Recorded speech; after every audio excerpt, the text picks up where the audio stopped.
especially understanding that health is not for granted, that every day that comes, that you turn up alive is not for granted. Only because if you're always stuck in your ways, you'll never be able to adapt in a much more positive way, receiving what the other culture needs to give you, and highlighting what they can really input and highlighting what they can offer to that role that is compatible to the job spec.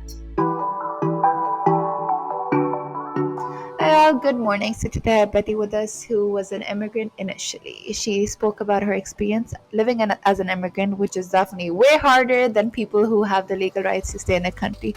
She spoke about how 1 in 7 companies in the UK are run by migrants, which is such a big number considering they don't get recognized for their work. She was in an inspiring accident in 1986 which caused her to lose her ability to walk for a while.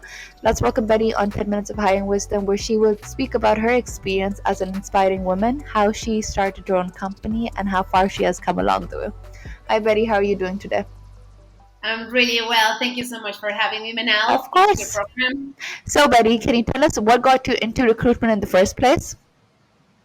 I think the frustration of not having enough help when I was trying to find my job, and then finding that I am quite well connecting people to the right jobs. So yeah, that's what got me into recruitment: the love of the stories and the love of people and helping them connecting to the right positions. That showcases how inspiring you are as a person. So Betty, I was stalking you and I saw your TED talk. You mentioned about 5 different steps for entrepreneurship, the different characteristics that it takes for a person to become entrepreneur. Out of all 5 of them, what's your favorite one?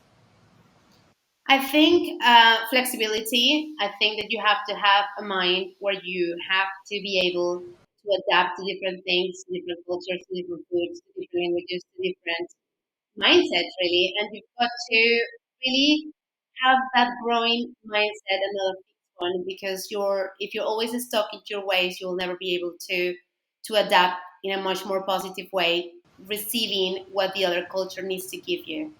That's definitely, I think, very important, because I think change is constant. The world is constantly changing and you need to be flexible towards every change.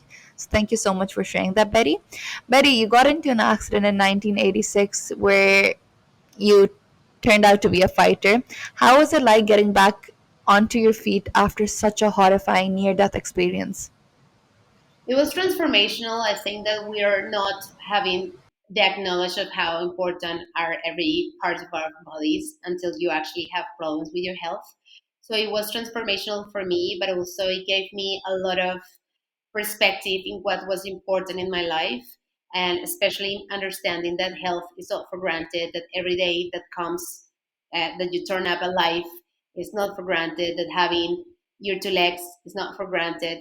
So it transformed my mind and also give me a mindset of being a lot more grateful for what I have and not just looking the things that I miss in my life. That's very inspiring, and I'm glad here you are as a fighter, an inspirational woman who is finding people jobs, especially during hard times, and it showcases how amazing you are as a person. So thank you so much for sharing that, Betty. My next question, Betty, would be is that you mentioned that you help candidates prepare for interviews. You make them prepared to make sure that they land the right opportunity. So, what are some of the things that you do in order to help candidates prepare for the right job? Well, that's a very good question. I first of all, I really know if this person have the right experience, because there is no really point to prepare someone that doesn't have the right skill set or it doesn't have the same kind of value, like compatible with the company's culture or anything like that. But answering to your question, when the person have the skill set and the right experience and everything else that is really matching the right job spec, the way I prepare these candidates is by going through different questions, doing obviously, some exercises where I ask them those questions about their experience and how they answer those, and putting in scenarios where people actually can go through different examples, like really examples where they can go through what they need to really talk about, and highlighting what they can really input and highlighting what they can offer to that role that is compatible to the job spec. So you've got to go through the compatibility between what you have done, your experience, and what they're looking for, and what their job spec skill set, what they need in every single. like vacancy that they have in jobs.